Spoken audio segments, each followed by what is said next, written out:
নারী সাফ চ্যাম্পিয়নশিপের প্রথম সেমিফাইনালে বাংলাদেশ দলের প্রতিপক্ষ নেপাল। ৩ জুন সেই ম্যাচ মাঠে গড়ানোর আগেই বড় ধরনের এক দুঃসংবাদ পেল লাল সবুজরা। সেন্টার ব্যাক শিউলি আজিমের মা মৃত্যুবরণ করেছেন, যে কারণে মঙ্গলবার অনুশীলন সেশন বাতিল করেছেন কোচ পিটার বাটলার। তবে এমন একটি গুরুত্বপূর্ণ ম্যাচের আগে এরকম একটি সিদ্ধান্ত কতটুকু ফলপ্রসূ হবে সে বিষয়ে কিন্তু প্রশ্ন থেকেই যাচ্ছে।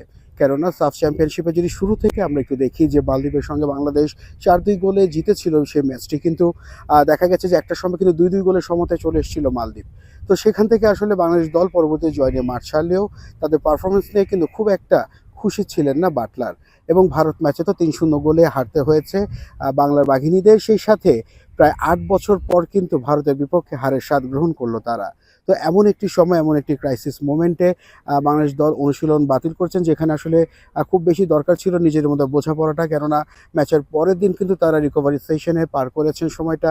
সেখানে আসলে বাড়তি কোনো অনুশীলন বা ফিল্ড প্র্যাকটিসের কিন্তু কোনো বিষয় ছিল না। তো দেখা যাচ্ছে যে নেপালের বিপক্ষে যখন বাংলাদেশ মাঠে নামবে, সে ভুল ত্রুটিগুলো আসলে শুধরানোর যে শেষ সুযোগটি ছিল সেটা কিন্তু পরোক্ষরে দেখা হলো না। আর আমরা দেখতে পেয়েছি যে নেপালও কিন্তু দুর্দান্ত ফর্মে রয়েছে।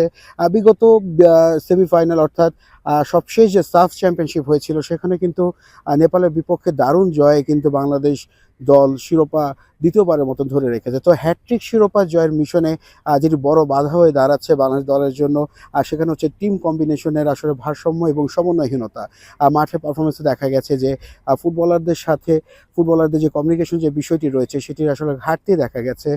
আমরা দেখেছি যে মনিকা চাকমা ইনজুরি কাটিয়ে মাঠে ফিরেছিলেন এবং সকলে আশা করেছিল মাঝ মাঠে মনিকা এবং মারিয়ার একটি দুর্দান্ত জুটি দেখার, কিন্তু সেখানে আসলে পুরোটাই অনুপস্থিত ছিল।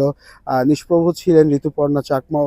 তো সব কিছু মিলেই কিন্তু বাংলাদেশ দল কিন্তু অনেকটাই ব্যাকফুটে রয়েছে।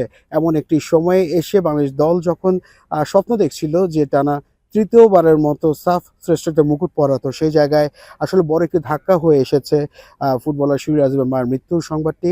তো যেখানে আসলে পুরো আ বাংলাদেশের ক্রীড়াঙ্গনে এই যে এই সংবাদটা আসলে শোকের ছায়ায় নেমে এসেছে, কিন্তু শোকটাকে আসলে যখন শক্তিতে রূপান্তরিত করতে হয় সেক্ষেত্রে কিন্তু অনেক কিছু ত্যাগ তিতিক্ষার কিন্তু মধ্যে দিয়ে যেতে হয়। তো এমন একটা সময় বাংলাদেশ দল পার করছে, যেখানে বা ভারতের বিপক্ষে সবশেষ ম্যাচে হারের যে ক্ষতটা সেটা কিন্তু এখনও কিন্তু পুষে উঠতে পারেনি। তো সেই জায়গা থেকে বাংলাদেশ দল নেপালের বিপক্ষে কতটুকু ভালো করতে পারবে, কিংবা আদৌ সেমিফাইনাল উতরে ফাইনালে গিয়ে ভারতের বিপক্ষে আবার তারা লড়াই করতে পারবে কিনা সেটি কিন্তু এখন দেখার বিষয়। নাসিফ শুভ, যমুনা স্পোর্টস, ভারত।